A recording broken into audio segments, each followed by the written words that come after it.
Welcome to the Tech Meme Ride Home for Wednesday, May 6, 2020. I'm Brian McCullough. Today, new Surface Gos, new Surface Books, new Surface headphones, and the Surface Buds finally arrive. The rumored layoffs come to Uber and Airbnb at long last. Disney Plus is saving Disney's bacon at the moment, and why Peloton is one of those companies having a positive corona moment. Here's what you missed today in the world of tech. The smallest sibling in the Surface tablet lineup has a shiny new pair of shoes today. Microsoft has unveiled the Surface Go 2 with a bigger 10.5-inch display, up from 10 inches on the original, and better Intel processors inside, new 8th Gen Core M3s. You can get one on May 12th, starting at $399. And as for the processor bump, Microsoft says, if you do so, you can expect 64% better performance. And as for the screen size, the new display panel doesn't change the size of the device overall because the bezels have been reduced, quoting The Verge. They're not as skinny as the ones found on the Surface Pro X, but they're certainly nowhere near as big as the original Surface Go from nearly 2 years ago. The bigger display also means a bigger 1920 by 1280 resolution, 220 ppi, while still maintaining the 3:2 aspect ratio Surface products are known for. While the base Surface Go 2 includes 4 gigabytes of RAM and 64 gigabytes of eMMC storage, the Core M3 model, priced at $629, has 8 gigabytes of RAM and a 128 gigabyte SSD. There's also an 8 gigabyte RAM and 128 gigabyte SSD model with the Pentium Gold processor, priced at $549. As always, Surface Go type covers are sold separately, starting at $99. Existing Surface Go type covers and accessories will still work just fine on the Surface Go 2, as the hardware has the same dimensions and port placements. That includes a single USB-C port, the Surface Connect port for charging and docking, and the micro SD-XC card reader.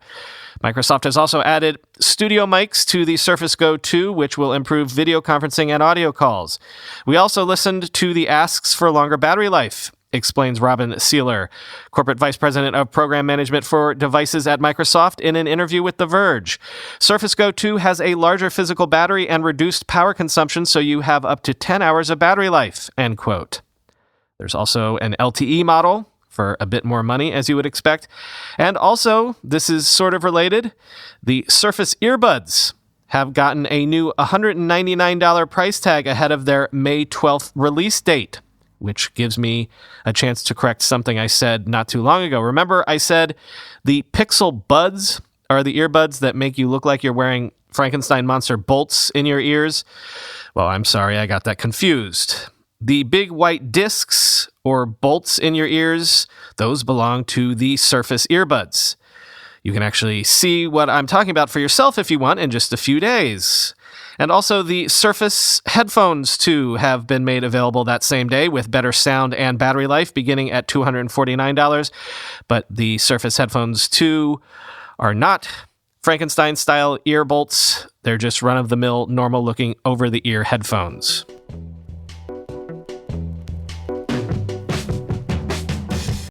Microsoft also debuted a refresh to the laptop that has been tempting me like no other over the last several years. Say hello to the 13.5-inch and 15-inch Surface Book 3 laptops. Now with 10th Gen quad-core Intel CPUs, new NVIDIA GPUs, but basically the exact same design as the previous models, with the sort of funny hinge that you're familiar with the air gap, but which allows you, of course, to detach the screen and use this as a 2-in-1. All of the new models of the Surface Book 3 are available May 21st, starting at $1,600 for the 13.5-inch model and $2,300 for the 15-inch model. This is Devendra Hardawar at Engadget, quote, I get why Microsoft didn't want to change things up much. The Surface Book 2 was a gorgeous and well-constructed device.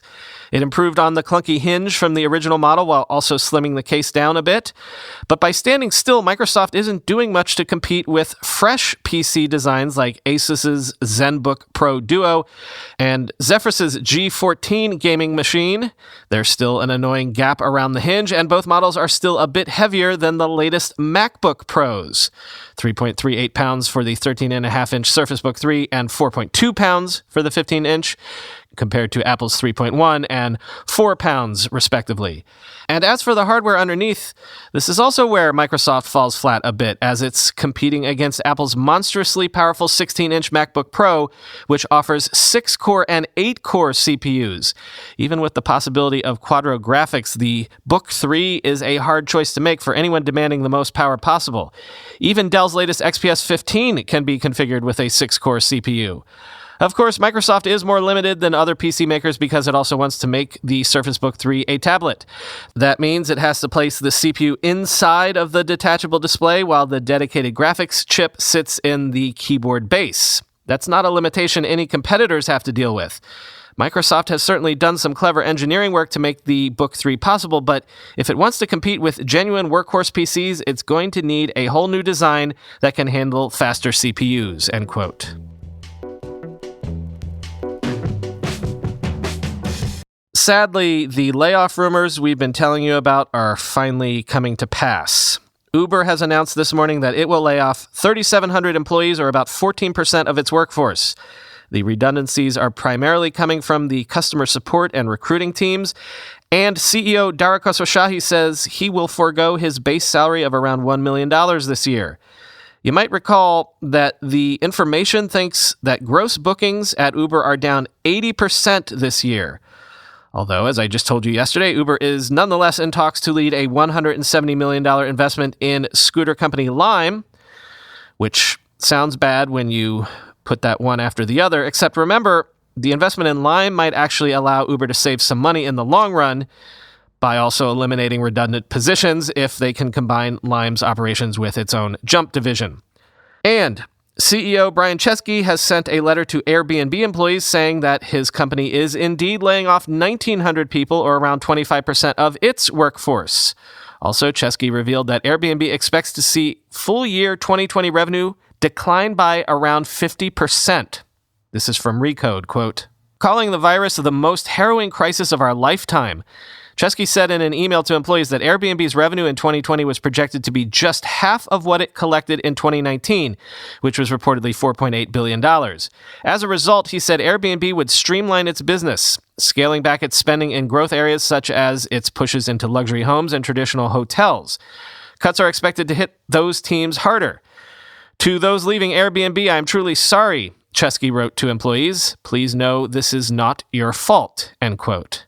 And finally, not layoffs, but another desperate gambit in these trying times. Business Insider says VR, once unicorn company Magic Leap, is in talks to raise $100 million in funding from a major healthcare company.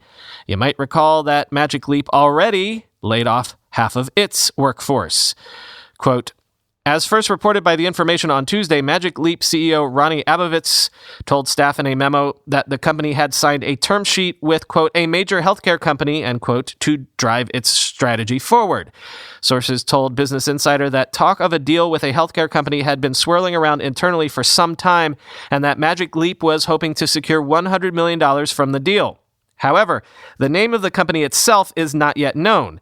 According to The Information's report, one name being passed around internally is Zimmer Biomet, which is based in Warsaw, Indiana, and develops treatments for bone and joint injuries. The mystery company will reportedly use the headsets for surgical procedures and training if the deal is locked. But according to emails seen by The Information, Abovitz told staff that the deal could still fall apart, end quote.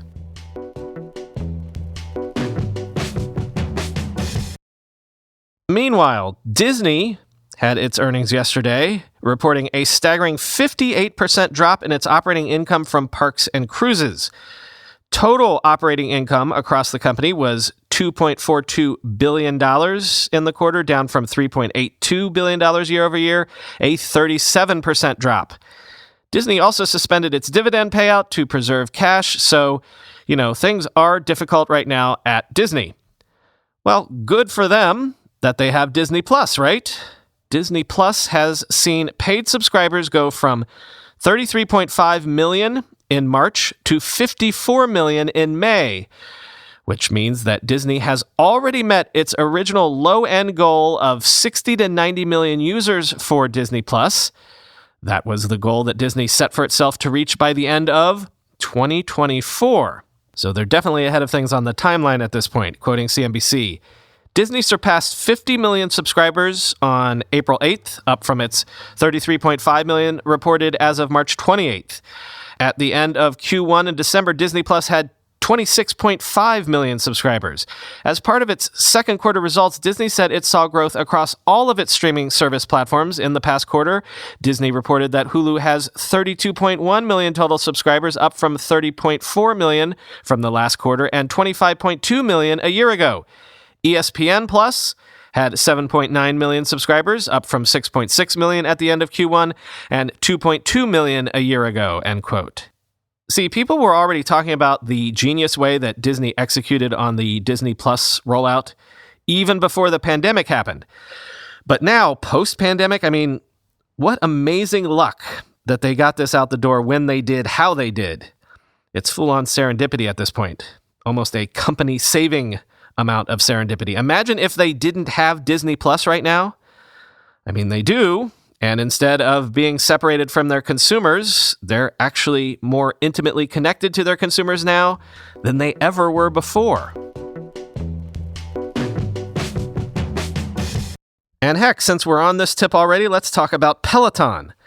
With gyms closed, sales of the $2,200 Peloton Connect smart bike have actually been surging.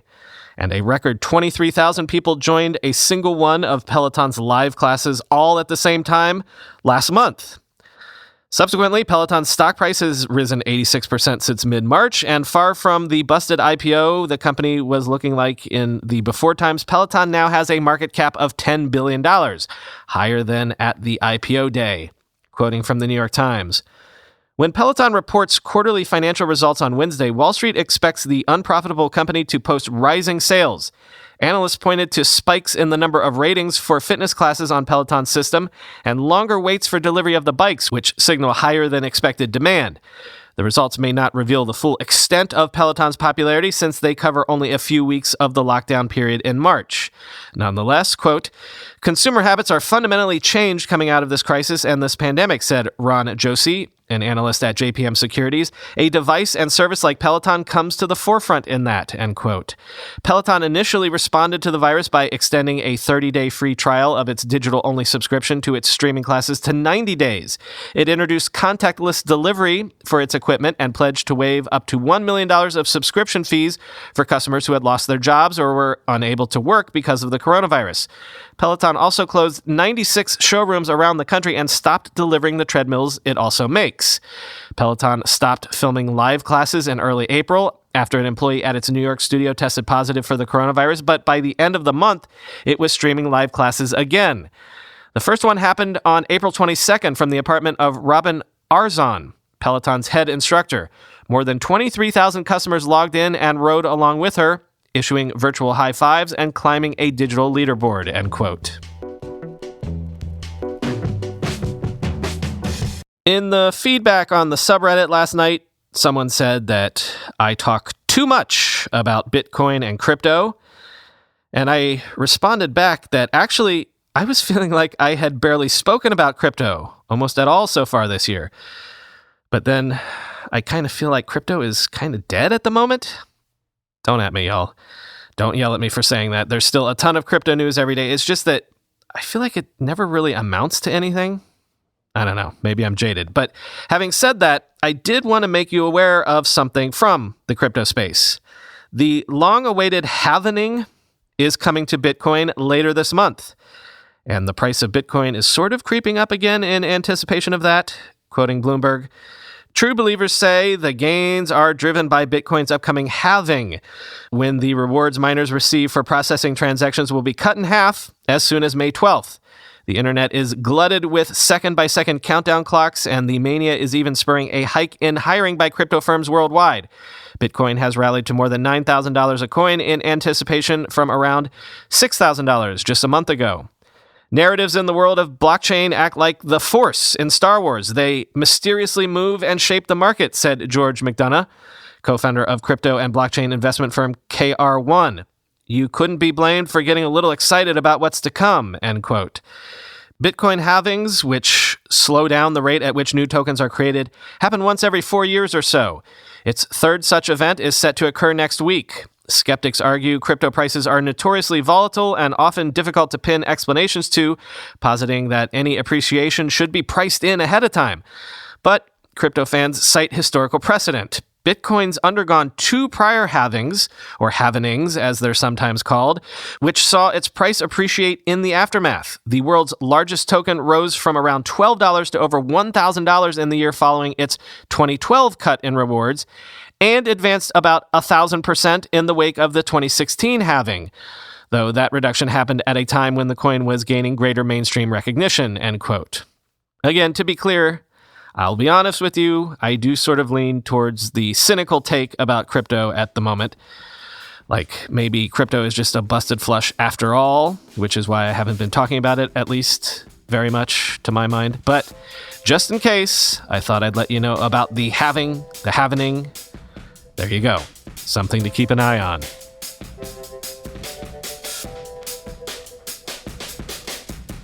By the way, thank you for all the feedback that I received on the subreddit last night. I've read every post, and I do thank you all for the kind words. There was also valuable criticism in there, some small things that we might course correct on. But otherwise, full steam ahead, y'all. I love doing this, and as long as you continue to love listening to it, as Stephen Gerrard once said, we go again. Talk to you tomorrow.